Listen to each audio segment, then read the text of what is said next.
Have you ever wondered what happens when a racing team gets tired of losing? When they watch the same rival win again and again and again until they can't take it anymore? Well, in 2007, Peugeot had seen enough. They took their most advanced prototype yet, the 908, and gave their engineers a single, ruthless objective: end Audi's reign at Le Mans.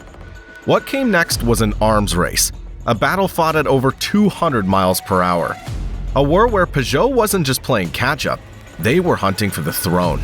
It's not often that we get to see an unstoppable dynasty fall, but when it happens, it looks something like this: the Peugeot 908 HDI FAP, the machine that brought down Audi's empire. The Peugeot 908 was not born out of curiosity or experimentation. It was built with a singular purpose: to end Audi's dominance at Le Mans. For over a decade, Peugeot had been watching from the sidelines. Their last Le Mans triumph came in 1993, when the mighty Peugeot 905 took back-to-back victories.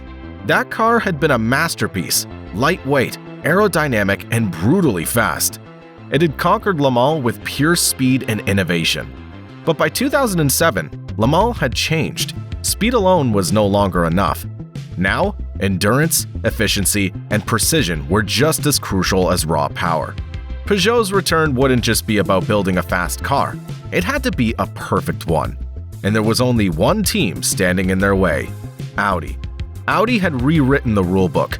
Their R8 dominated the early 2000s, but it was the R10 TDI that changed everything.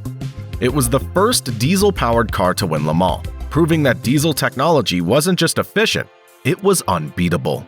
Faster fuel stops, fewer pit visits, bulletproof reliability. Audi had created the ultimate endurance weapon. Peugeot had a choice. They could either fight diesel with diesel or be left behind. The decision was made. Peugeot would build a diesel prototype. At the heart of the 908 would be a massive 5.5-liter twin-turbo V12. It was bigger than Audi's V10, designed for brutal power and relentless acceleration. While Audi focused on efficiency, Peugeot aimed to overpower them. The V12 would deliver 700 horsepower and over 890 Newton-meters of torque, a monster by any standard. But immense power came at a cost. The torque output was so extreme that it shredded gearboxes in early testing. Peugeot's engineers went back to the drawing board, reinforcing the entire drivetrain and transmission system just to withstand the force of the V12. Cooling was another nightmare. The closed cockpit design, chosen for its aerodynamic efficiency, created insane cockpit temperatures that would test drivers to their limits. Then there was the FAP particulate filter system. Peugeot was determined to prove that diesel racing could be both powerful and clean, integrating technology directly from their road cars. But filtering emissions in an endurance prototype was uncharted territory. Every extra component added weight and complexity. Would it slow them down? Would it fail mid-race? Nobody knew. And yet, Peugeot pushed forward. Every setback became a lesson. Every weakness was reinforced. Every failure brought them closer to perfection. By 2007, the 908 HDI FAP was ready. On paper, it was the perfect machine, faster in a straight line than Audi's R10, boasting an aggressive aerodynamic package, and built for endurance. It was a weapon designed to bring down the kings of Le Mans. But racing isn't won on paper. Now, Peugeot had to prove that all the hard work, all the innovation, and all the ambition had been worth it. Because the real battle, that was just beginning. The 908 HDI FAP had the numbers, it had the power, it had the speed. But endurance racing isn't just about being fast, it's also about lasting. And at the 2007 24 Hours of Le Mans, Peugeot learned that the hard way. From the start, they had Audi's attention. In qualifying, Peugeot delivered a statement of intent: pole position. The 908 wasn't just competitive, it was faster than the R10 TDI. The headlines wrote themselves: Peugeot ends Audi's qualifying dominance. The 908 is here to win. For the first time in years, Audi wasn't at the top of the timesheets, and Peugeot? They were already thinking about the checkered flag. But the thing about Le Mans is that it doesn't care about qualifying. As the race began, Peugeot looked strong. They held their ground against Audi, matching their pace and keeping the pressure on. The first few hours felt like a dream. The 908 looked dominant. Then came the problems. One 908 suffered gearbox issues. Then the second car started overheating. Suddenly, Peugeot's race wasn't about beating Audi. It was about survival. Meanwhile, Audi was doing what they did best, staying alive. The R10 TDI wasn't the fastest car on the track, but it didn't need to be.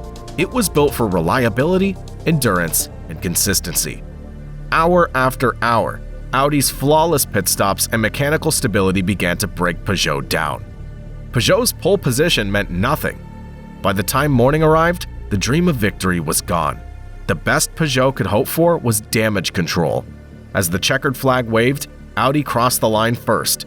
Again, the lead Peugeot finished second, 10 laps down.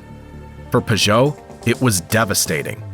They had come into Le Mans as the fastest car, but Audi had reminded them that speed alone doesn't win endurance races. The lesson was clear. Raw pace wasn't enough.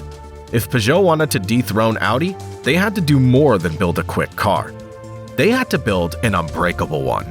And so, the war was far from over. Peugeot went back to the drawing board. They knew the 908 could win, but first, they had to fix its weaknesses. Because in endurance racing, survival comes before victory.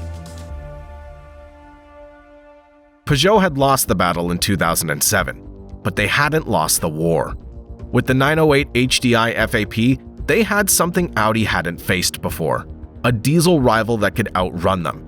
And in 2008, Peugeot came back with a vengeance. Winning at Le Mans wasn't just about one race, it was about proving that they could fight Audi across an entire season. Peugeot needed momentum, they needed to start winning. So in 2008, they set their sights on the Le Mans series, also known as LMS. This wasn't the 24 hours of Le Mans, but it was the proving ground, a 5-race championship that would put Peugeot and Audi in direct combat. And Peugeot came out swinging. At the 1,000 kilometers of Catalunya, the season opener, the 908s dominated. Audi's R10 never stood a chance. Peugeot locked out the front row, controlled the race, and took an easy 1-2 finish. The next round in Monza was the same story. Peugeot obliterated Audi again. Another win, another statement. Then Valencia, another victory. By mid-season, it was clear. Peugeot had the faster car. Race after race, the 908 was proving to be unbeatable on pure pace. Audi's R10 was outgunned. But there was a problem. These early victories came without facing Audi's factory team at full strength.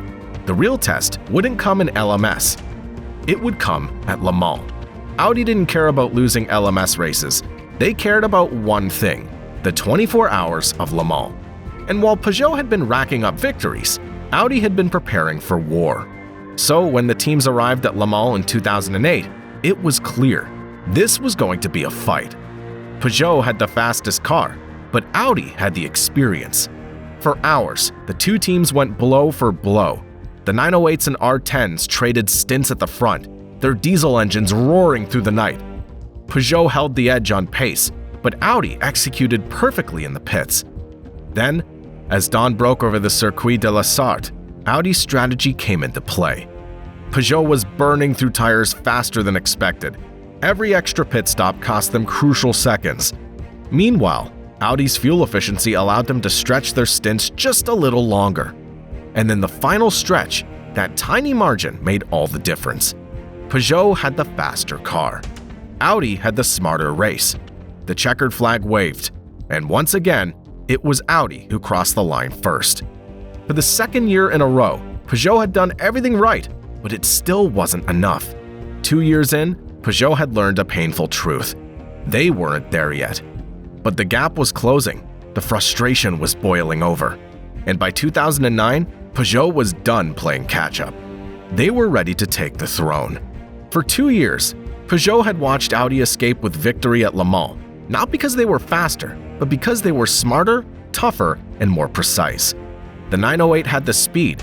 That was never in question. But speed alone didn't win 24-hour battles. Reliability and strategy did. So, in 2009, Peugeot came back with a plan. Fix every weakness, eliminate every mistake, and take the fight to Audi with no excuses. The engineers went to work. Every single aspect of the 908 was scrutinized and improved. Peugeot wasn't just making upgrades, they were rebuilding their machine into a Le Mans winning weapon. The first issue was reliability. Peugeot's previous failures had exposed weak points in the gearbox, cooling system, and suspension. The V12 diesel's torque was monstrous, but the drivetrain had struggled to handle it. So Peugeot reinforced the gearbox and optimized power delivery. The cooling system was overhauled to ensure the closed cockpit wouldn't overheat. Every weak link was strengthened, every potential failure point eliminated. The second problem was pit stops. Audi had been flawless in the pits, gaining valuable time over Peugeot in 2008. That couldn't happen again. Peugeot's pit crew trained relentlessly. Tire changes, refueling, driver swaps, every motion was drilled to perfection. When the time came, Peugeot wouldn't lose a single second in the pits. But the biggest lesson came in strategy. Peugeot had always gone for outright pace, trusting that their superior speed would carry them to victory. But that had failed, twice. Audi had beaten them with fuel efficiency, tire management, and better race execution. So Peugeot flipped the script. Instead of burning through tires and pushing flat out, they developed a new approach: consistency over aggression. Longer stints, fewer pit stops, strategic driving instead of all-out speed. It wasn't just about being faster, it was about being unstoppable. By 2009, Peugeot wasn't just trying to win Le Mans, they were trying to humiliate Audi. The 908 was faster than ever. The team was battle-hardened and the strategy bulletproof. At the 2009 24 Hours of Le Mans, Peugeot would get one last shot. And this time, they were ready to take the crown. For 2 years, Peugeot had come to Le Mans with hope. And for 2 years, Audi had crushed it. But 2009 was different. This time, Peugeot didn't come to challenge Audi. They came to defeat them. From the moment the 908 rolled onto the front row, the war was on. The race began under clear skies. Peugeot's lead car, piloted by Sébastien Bourdais, Franck Montagny, and Stéphane Sarrazin, stormed ahead. Right behind them, Audi's R15 TDIs lunged forward, refusing to let Peugeot run away. The first hours were a dogfight. Peugeot was faster in clean air, but Audi was relentless in traffic. The opening stints saw the 908s and R15s trading lap times, each pit stop a battlefield, each overtaking maneuver a statement. Peugeot wasn't just fighting Audi, they were fighting history. As night fell, the race took its first victims. One of the Peugeots suffered a mechanical failure, dropping out of contention. But the remaining two 908s were still leading. Audi kept the pressure on, hoping that as dawn broke, Peugeot would crack under the weight of expectation. But Peugeot didn't crack. Hour after hour, the 908s executed flawlessly. The pit crew was perfect. The fuel strategy was efficient. The drivers were relentless. As morning arrived, a realization set in. Audi wasn't winning this one. By the final hours, the lead Peugeot, driven by Marc Genet, David Brabham, and Alexander Wurz, had built a comfortable gap. Audi tried to fight back. They pushed their strategy to the limit, extending their stints, hoping for a Peugeot mistake.